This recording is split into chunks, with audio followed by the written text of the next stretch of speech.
നമ്മുടെ Christmas എഡിറ്റിന്റെ snow series part 2, അതായത് വൈറ്റിനകത്ത് വന്നിരിക്കുന്ന ബ്യൂട്ടിഫുൾ ആയിട്ടുള്ള കളക്ഷന്റെ പാർട്ട് 2 ആണ് കേട്ടോ. ഇത് വന്നിരിക്കുന്നതെന്ന് പറഞ്ഞു കഴിഞ്ഞാൽ വെരി ബ്യൂട്ടിഫുൾ മൾച്ചന്തേരിക്കകത്ത് ബ്യൂട്ടിഫുൾ ആയിട്ടുള്ള ത്രെഡ് എംബ്രോയിഡറി, ഒരു സ്നോയുടെ ഫീലിലാണ് എംബ്രോയിഡറി കൊടുത്തിട്ടുള്ളത്. ബാക്കിൽ എംബ്രോയിഡറി വരുന്നില്ല, ദെൻ പാനൽക്കെട്ട് തന്നെയാണ് വരിക.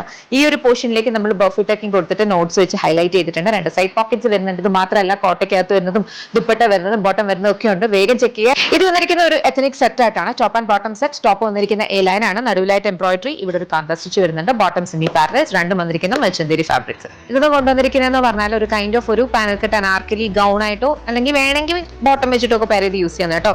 ഇതിന്റെ സ്ലീവിലേക്കാണ് ബ്യൂട്ടിഫുൾ ആയിട്ടുള്ള ത്രെഡ് എംബ്രോയിഡറി വന്നിരിക്കുന്നത്. ഫ്രണ്ട് പോർഷനിലേക്ക് പാനൽ കട്ട് ചെയ്തിട്ട് ഇതേപോലെ പൈപ്പിംഗ് കൊടുത്ത് ഹൈലൈറ്റ് ചെയ്തിട്ടുണ്ട്. ബാക്കിൽ നോർമൽ പാനൽ കട്ട് അവർ കേട്ടോ. സീക്വൻസ് വർക്ക് വിത്ത് സ്കാലപ്പ് ആണ് ചെയ്തിരിക്കുന്നത് ദുപ്പട്ടയ്ക്കകത്ത്. കോട്ടയ്ക്കകത്ത് നമുക്ക് 2 മോഡൽസ് വരുന്നുണ്ട്. ഫസ്റ്റ് വൺ വന്നിരിക്കുന്ന ഈ ഒരു very beautiful A line dress ആണ്. ഇതിന്റെ അകത്തെ ഹൈലൈറ്റ് എന്ന് പറഞ്ഞാൽ ഈ ഒരു ഷോൾഡേഴ്സ് ഇവിടെ വരുന്നത് നമുക്ക് ഇലാസ്റ്റിക്കേറ്റ് ചെയ്തിട്ടാണ്. അപ്പൊ വേണമെങ്കിൽ ഓഫ് ഷോൾഡേഴ്സ് ആയിട്ട് ഇത് ഇങ്ങോട്ടേക്ക് വേണമെങ്കിലും യൂസ് ചെയ്യാം. ഇലാസ്റ്റിക്കേറ്റഡ് സ്ലീവ്, ഇവിടേക്ക് ലൈനിങ് ഇല്ല, ബോഡി വിത്ത് ലൈനിങ് ആണ്. കോട്ടയ്ക്കകത്ത് സെക്കൻഡ് മോഡലാണ് ഇത്. ഇത് വന്നിരിക്കുന്നതെന്ന് പറഞ്ഞാൽ എ ലൈൻ ആയിട്ട് വരും. 2 സൈഡ്സിലേക്ക് ഇതുപോലെ പ്ലീറ്റ്സ് കൊടുത്തിട്ടുണ്ട്. മിഡിൽ പാനലിലേക്ക് very beautiful thread embroidery highlight ചെയ്തിട്ട് പൈപ്പിംഗ്. ബാക്കിൽ നോർമൽ എ ലൈൻ. ഇതിനകത്ത് ഏതെങ്കിലും നിങ്ങൾക്ക് ഇഷ്ടപ്പെടുകയാണെങ്കിൽ വെബ്സൈറ്റ് അല്ലെങ്കിൽ ആപ്പ് ഓർഡേഴ്സ് പ്ലേസ് ചെയ്യുക. നമുക്ക് വാട്സ്ആപ്പ് സെയിൽസ് അവൈലബിൾ അല്ല. Thank you.